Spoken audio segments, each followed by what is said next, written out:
Bismillahirrahmanirrahim. Assalamu alaikum. The Dear Departed. English Class 9 Unit 11 Part 3 ji last video में वो fatal mistake की बात कर रही थी मिसेस जॉर्डन। तो खामद ने हाँ में हाँ मिलाई है और उसने साथ में ये कहा है Ben well you know your own business best but ठीक है तुम अपना काम अच्छे तरीके से जानती हो लेकिन आगे क्या वही बात मिसेस जॉर्डन दोबारा कहेगी Mrs Jordan yes it's a fatal mistake हाँ ये एक बहुत बड़ी गलती है Mrs Slater don't talk so silly Elizabeth what good could a doctor have done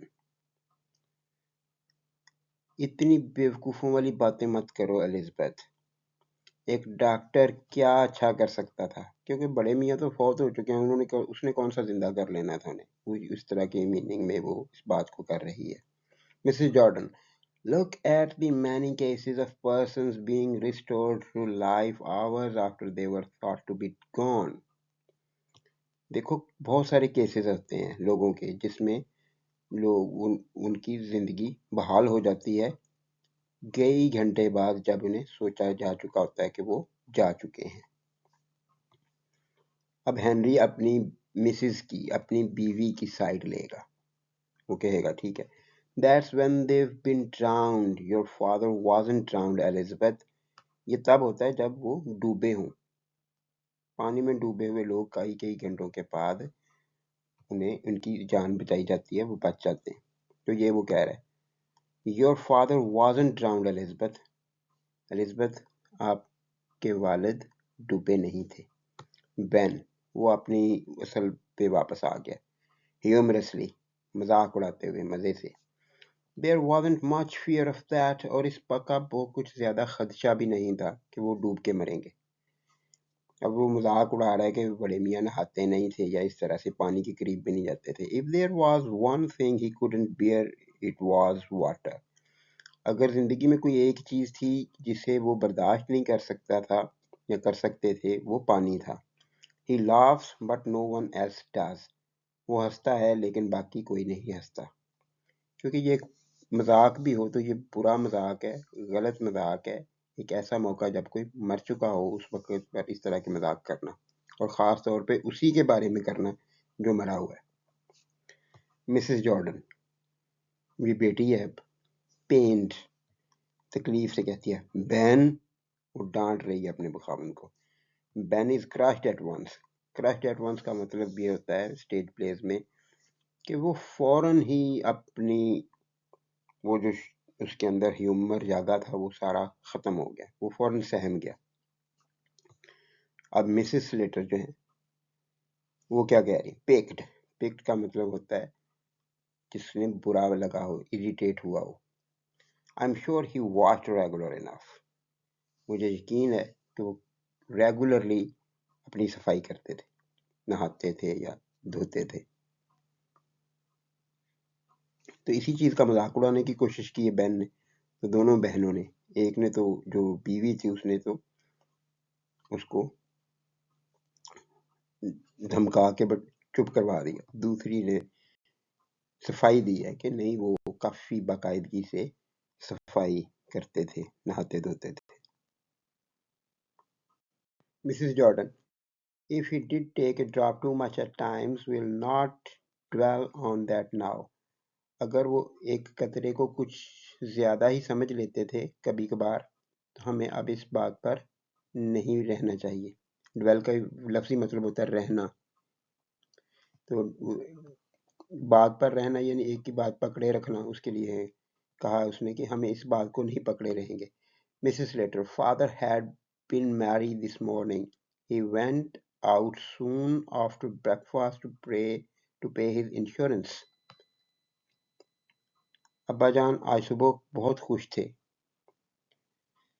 और ये खुशी जो है ये इन्होंने जो इस तरह से इन्वर्टेड कॉमास में लगाई हुई है तो इसके मीनिंग इस तरह से भी हो सकते हैं वो खुशी जो नशे से होती है या वैसे ही खुश होना वो ज़रा उसको एम्फेटिक बनाने के लिए इस तरह से कर दिया कि आज सुबह अब्बाजान बड़े खुश थे। He went out soon after breakfast to pay his insurance. वो नाश्ते के फौरन बाद इंश्योरेंस की अदायगी के लिए गए थे। Ben, it's good thing he did. अब मिसेस जॉर्डन का शोहर जो है, क्योंकि ये सारे लोग इकट्ठे हुए थे वहां पर बड़े मियाँ की जायदाद बांटने के लिए, तो इंश्योरेंस जो है वो उसकी एक अमाउंट मिलती है डेथ के बाद, तो वो इन दोनों बहनों के हिस्से में आनी थी। तो वो उस चीज़ पे बड़ा खुश हो रहा है कि ये तो अच्छी बात है कि उन्होंने अदायगी कर दी। अगर कोई इंश्योरेंस वगैरह पे ना की हो तो फिर उसकी पेमेंट में प्रॉब्लम्स आते हैं, कोई लीगल एक्शन लेने पड़ते हैं, तो इस तरह के मसलों में पड़े बगैर उन्हें वो मिल जानी थी, तो इसलिए वो खुश हो रहा था। Mrs Jordan, he always was thoughtful in that way, वो इस लिहाज से हमेशा सोचते थे, ख्याल रखते थे। He was too honourable to have gone without paying his premium, वो अपनी वो इतने मुअज़्ज़ज़ थे या वो अपनी इज्जत का इतना ख्याल रखते थे कि वो अपनी प्रीमियम यानी जो किस्त की इंश्योरेंस की जो किस्त होती है, जो इंस्टॉलमेंट होती है, उसको प्रीमियम कहा जाता है। इंश्योरेंस की अदायगी किए बगैर मरने को वो ऑनरेबल नहीं समझते थे। Mrs Slater, well he must have gone round to the Ringo Bells. अब ये यहाँ पे सारे लोग अंदाजे लगा रहे हैं। एबल मैरीवेदर किसी को बताकर नहीं गए थे कि वो कहाँ जा रहे हैं, क्यों जा रहे हैं, किधर जा रहे हैं। अब हर जो है इधर बंदा वो बैठ के अंदाजे लगा रहा है कि मिसेस स्लेटर ने तो ये कहा कि ठीक है जी, खुशी वगैरह तो समझ आती है कि वो खुश होगा, अच्छे मिजाज में हो। तो उसके बाद ये पे हिज इंश्योरेंस, ये उसने अपना अंदाजा लगाया। उसके बाद ये अब फिर मिसेस स्लेटर एक और अंदाजा लगा रही, well he must have gone round to the Ringo Bells afterwards. Ringo Bells एक शराब खाना था उनके आसपास ही कहीं पे। इसके बाद बहरहाल इसके बाद वो रिंगो बेल्स जरूर गए होंगे, वो बड़े मियाँ की आदत थी। लेकिन यहाँ पे अंदाजा क्यों लगाया, for he came in as merry as a sand boy, क्योंकि जब वो वापस आए थे तो वो बहुत चहक रहे थे, बहुत खुश थे। As merry as a sand boy एक सिमिली है और ये ट्रेडिशनली इस्तेमाल होती थी इंग्लिश में पास्ट में, तो इसका मतलब होता था कि बहुत ज़्यादा खुश होना, जुबिलेंट होना, स्पिरिटेड होना, तेज जज्बात जागे होना, खुश होना। We are only waiting Henry to start dinner. मैंने कहा था, I say we are only waiting Henry to start dinner, हम डिनर के लिए हेनरी का इंतज़ार कर रहे हैं। तो ये एक तरह से तरीका था बड़े मियाँ को बुलाने का कि आप भी खाना खा लें, हम तो खाने की पर उसका इंतज़ार कर रहे हैं। Dinner, he says I don't want to, no dinner. Dinner, उन्होंने कहा मैं डिनर नहीं करना चाहता, मैं खाना नहीं खाना चाहता, I am going to bed, मैं सोने जा रहा हूँ। Ben, shaking his head, ah dear dear. Ben अब इस बात पे अफसोस का इजहार कर रहा है कि वो भूखा सो गया, खाना नहीं खाया। शेकिंग हिज हेड, शेक का मतलब होता है सर को इनकार में दाएं से बाएं, बाएं से दाएं हिलाना, और सर को अगर ऊपर से नीचे हाँ में हिलाएं, इकरार में हिलाएं, तो उसे नॉडिंग कहते हैं, NODDING, नॉडिंग हिज हेड, ये शेकिंग है। तो सर को दाएं बाएं अफसोस में, दुख में, इनकार में हिलाते हुए कहा, आह बेचारा बेचारा। Henry, and when I came in I found him undressed sure enough and snug in bed. और जब मैं उनके कमरे में आया तो मैंने उन्हें देखा कि वो कपड़े उन्होंने बदल लिए थे। ये यूरोप में, नॉर्दर्न कंट्रीज में, ये नॉर्दर्न यूरोप में या वेस्टर्न कंट्रीज में ये रिवाज था कि लोग अपने दिन के कपड़े बदल के रात को ढीले इजी कपड़े पहनकर सोते थे। तो अनड्रेस्ड इस लफ्ज के लिए इस्तेमाल हुआ कि दिन के कपड़े उतार दिए थे, इसका ये मतलब नहीं है कि वो नंगे सोते थे। तो जब मैं आया तो मैंने उन्हें देखा कि उन्होंने अपने कपड़े बदल चुके थे एंड स्नग इन बेड, और बिस्तर में मजे से लेटे हुए थे. स्नग होता है सुकून से, आराम से. ही rises and stands on the hearth रग. वो खड़े होकर, हर्थ रग यानी वो जो आतिशदान है उसके सामने जो रग, जो एक चटाई पड़ी हुई है, उसके ऊपर खड़ा हो जाता है. वो अपने हाथ गर्म करने के लिए या अपने जिस्म को गर्म करने के लिए. Mrs Jordan, definitely. Yes, he had a warning, I am sure of that. Did he know you? यकीनन. जैसे ये वो इसके बारे में कहा हुआ है, मिसेस जॉर्डन के बारे में, कि वो जैसे हमेशा हर चीज़ को ठीक समझती थी कि मैंने जो कहा. अब ये वो अंदाज़ा है, लेकिन उसने उसके साथ डेफिनेटली का लफ्ज़ इस्तेमाल किया, या बड़े पक्के तरीके से लफ्ज़ भी इस्तेमाल किया, लेकिन ये डायरेक्शन है कि इस तरह से बड़े यकीन के साथ कह रही है. हाँ, उन्हें कोई ख़तरा था. आई एम श्योर ऑफ दैट, यानी ये वार्निंग जो है किसी बीमारी की वार्निंग साइन उसकी बात की.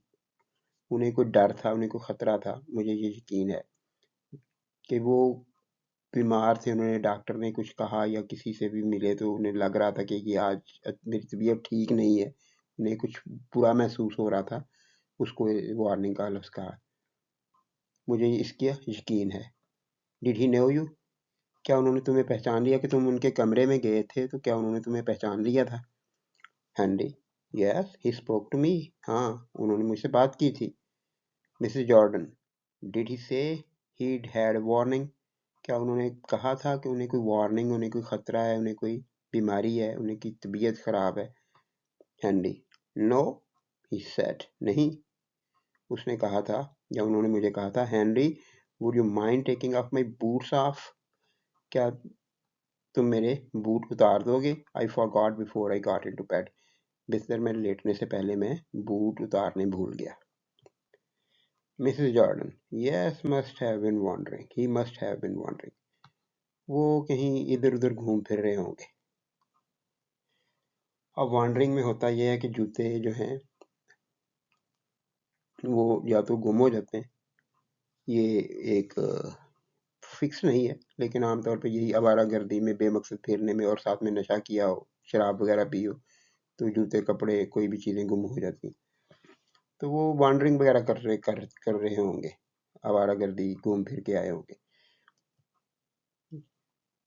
तो बूट उनके उतरे हुए होंगे, ढीले होंगे, तुमने उतार दिए.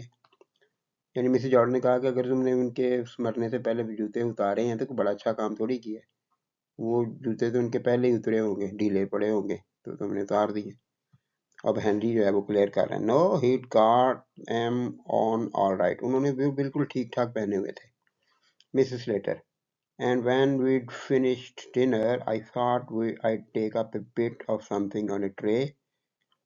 और जब हमने खाना ख़त्म कर लिया, मैंने सोचा कि मैं कुछ थोड़ा सा ट्रे में ले जाऊं होने के लिए. He was lying there for all the world as he was asleep.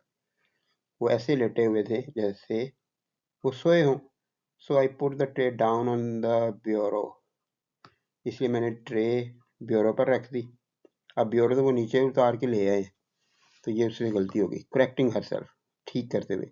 On the chest of drawers, तो मैंने ट्रे को चेस्ट ऑफ ड्रॉर्स पे रखा जो उधर उधर वो रखाए थे. And went to waken him, और आगे बढ़ी उन्हें उठाने के लिए. ए पॉज, एक वक्फा. ही वॉज क्वाइट कोल्ड, वो बिल्कुल ठंडे पड़े थे. Then I heard Amelia calling for me and I ran upstairs. फिर हेनरी ने बताया कि फिर मैंने सुना कि एमिलिया मुझे आवाज़ें दे रही है, और मैं भागकर ऊपर गया. Mrs Slater, of course we could do nothing. यकीनन हम कुछ कर ही नहीं सके. Mrs Jordan, he was gone, वो मर चुके थे. Henry, there wasn't any doubt, इसमें कोई शक ही नहीं था. Mrs Jordan, I always knew he'd go sudden in the end. मुझे पहले ही पता था कि वो इस तरह से अचानक मरेंगे. यानी वो अपनी वही जो उसका टोन है कि मुझे हर चीज़ पता है, उसी कायम है. ए पॉज, एक वक्फा. They wipe their eyes and sniff back tears. वो अपनी आंखें पोंछते हैं और आंसुओं को रोकते हैं. Mrs Slater, rising briskly, at length in a business-like tone. Mrs Slater जल्दी से उठती हैं आखिरकार, और बिजनेस लाइक टोन जैसे बड़े तरीके से बात कर रही हूँ. Well, will you go up and look at him now or shall we have tea? अब देखें कि एक वफात हो चुकी है, बड़े मियाँ मरे पड़े हैं, लेकिन उन्हें फिक्र नहीं है. देखें यहाँ पे वो किस चीज़ का पहले फैसला करते हैं. अच्छा, तो अब क्या तुम ऊपर जाकर उन्हें देखोगे या हम चाय पी लें? Mrs Jordan. अब मिसेस जॉर्डन जो अपने शोहर को थोड़ी सी इंपॉर्टेंस देने की कोशिश कर रही है. व्हाट डू यू से बेन? बेन तुम क्या कहते हो? और बेन जिसे कोई फैसला करने की आदत नहीं है या हमेशा मानने की आदत है, वो क्या कहता है? I am not particular. मुझे कुछ पता नहीं है, मुझे कुछ खास समझ नहीं आ रही. Mrs Jordan serving the table. Mrs Jordan table को देखते हुए मेज पर जो कुछ उन्होंने खाने पीने की चीजें पहले से तैयार की हुई थी वो देखे. Well then if the kettle's ready we may as well have tea first. अगर तो केतली तैयार है यानी चाय तैयार है तो फिर हम पहले चाय पी लेंगे. कि जाके नहीं देखना, पहले इसी बात पे कह रही कि तुम लोगों ने डॉक्टर नहीं बुलाया, फैटल मिस्टेक है, और अब इसी चीज का फैसला कर लिया कि नहीं ठीक है पहले चाय पीते हैं फिर जाएंगे ऊपर. Mrs Slater puts the kettle on the fire and gets tea ready. Mrs Slater kettle को आग पर रखती हैं और चाय को तैयार करती हैं. Henry, one thing we may as well decide now, the announcement in the papers. एक चीज जिसका हम अभी फैसला कर लें, अखबार में खबर. जी हाँ, ये उस दौर में छपाई आसान हो चुकी थी, अखबार वगैरह छपते थे, तो ये रिवाज पड़ गया था. जैसे आजकल रिवाज है कि कोई वफात हो जाए तो लोग व्हाट्सएप और सोशल मीडिया के ऊपर स्टेटस लगाते हैं, बताते हैं कि जी फलां फौत हो गया, फलां इतने वक्त पर इस टाइम पर जनाजा होगा और इस तरह की चीज़ें. तो ये भी उस वक्त का रिवाज था कि कोई मर जाता तो उसकी वफात की खबर अखबार में छपवाते. और ये एक तरह से लीगल कंस्ट्रेंट भी थी, एक कानूनी ज़रूरत भी थी कि अगर मरने वाले ने किसी का कोई कर्ज देना होता था तो वो कर्ज जो है वो उसके बाद में बच जाने वाले लोगों को देना पड़ता था.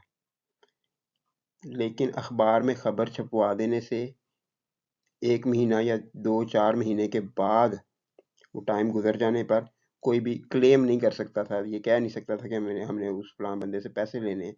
तो वो कहते थे कि जी वो उस मरे हुए बंदे को 4 माह हो गए, अब आप उठ के अब आए तो अब नहीं मिल सकते. ये कानून था कुछ इस तरह का, इसलिए वो अनाउंसमेंट अखबार में करवाना चाहते थे. और फिर इसके ऊपर भी वो नुमाइश और इस तरह की चीज़ें, इसके ऊपर भी इनकी आपस में तकरार होगी. और एक चीज़ जिसका हम अभी फैसला कर लें, अखबार में ऐलान या खबर. पेपर्स, न्यूज़पेपर को पेपर्स लिखा है, अखबार. Mrs Jordan, I was thinking of that, what would you put? Mrs Jordan, मैं इसका सोच रही थी, तुम क्या लिखवाओगे?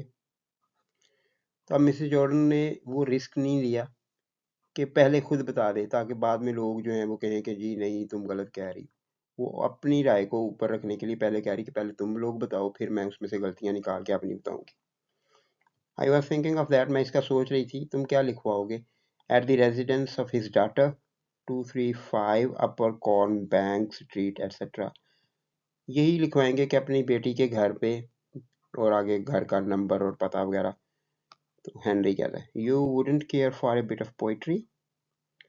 तो तुम कुछ शायरी वगैरह नहीं लिखवाना चाहोगी, जैसे वो मरने के ऊपर कोई ना कोई ऐसी बात, जैसे हमारे यहाँ एक शेर बहुत मशहूर है, बिछड़ा इस अदा से कि रुत ही बदल गई, एक शख्स सारे शहर को वीरान कर गया. तो इस तरह की चीज़ें कब्रों के कतबों पर लिखी हुई देखी जा सकती हैं.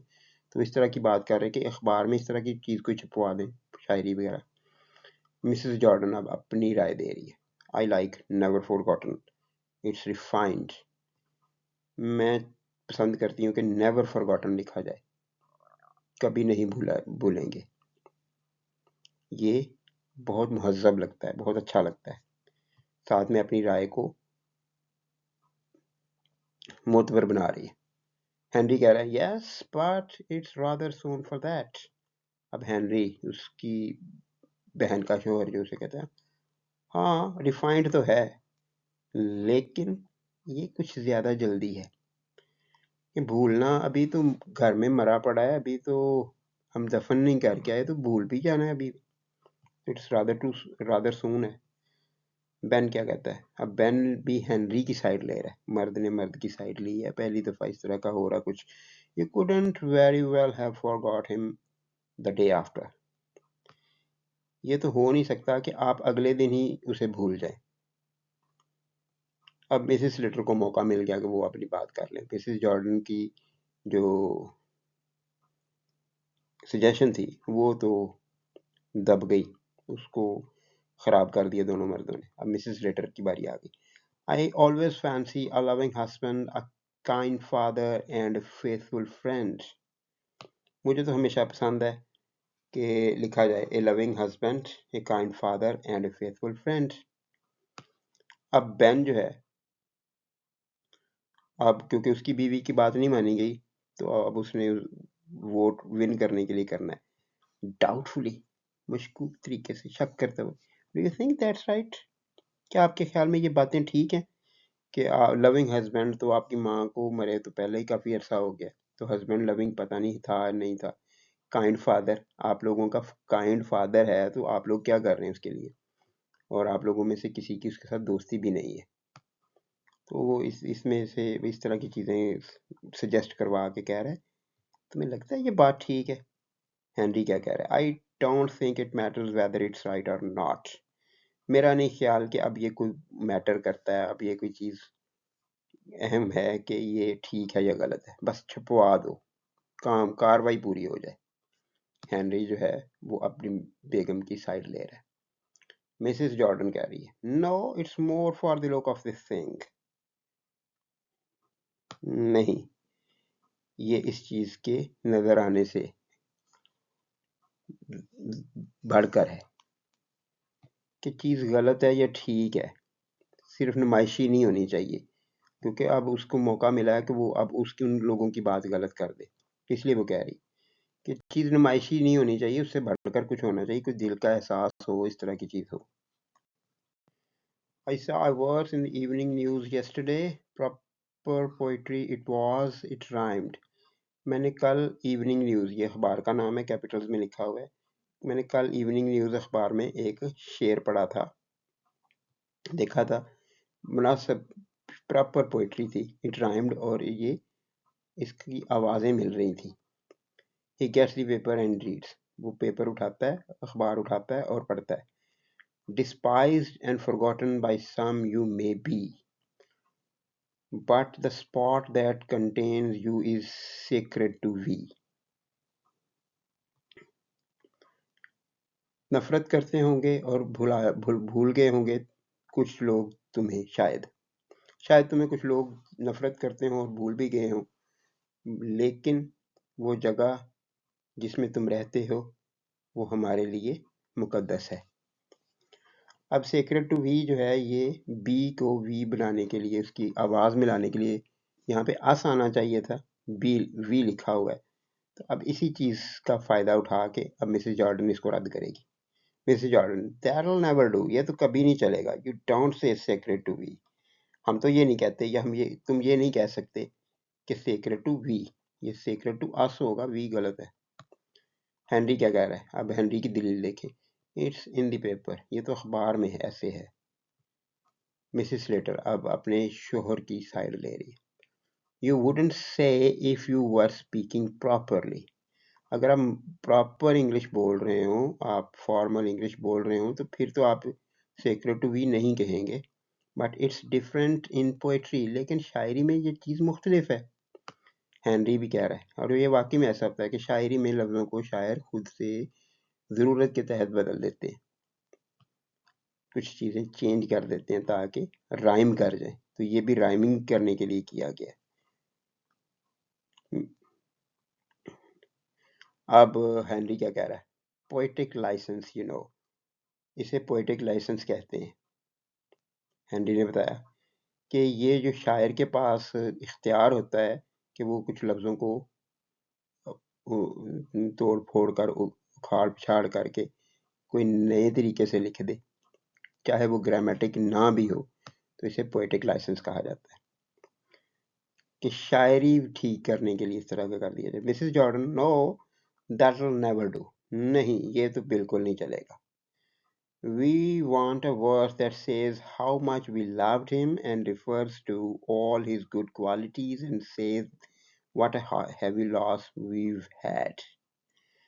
हम तो ऐसी शायरी चाहते हैं जिसमें ये बताया गया हो कि हम उसे कितना प्यार करते हैं और इशारा कर रही हो इस की तरफ कि उसके अंदर कितनी अच्छी बातें थी, और ये भी बताए कि हमें कितना बड़ा नुकसान हुआ है। मिसेस लेटर, अब वो अपनी बहन की बात को रद्द करने के लिए फिर आगे से कहेगी, you want a whole poem, तुम एक पूरी नज़म चाहती हो, that will cost a good lot, तो ये तो बहुत ज़्यादा खर्च हो जाएगा, इतने ज़्यादा पैसे भी हमने खर्च नहीं करने, इतना बड़ा अखबार पे छपवाओगे तो ये नहीं हो सकता।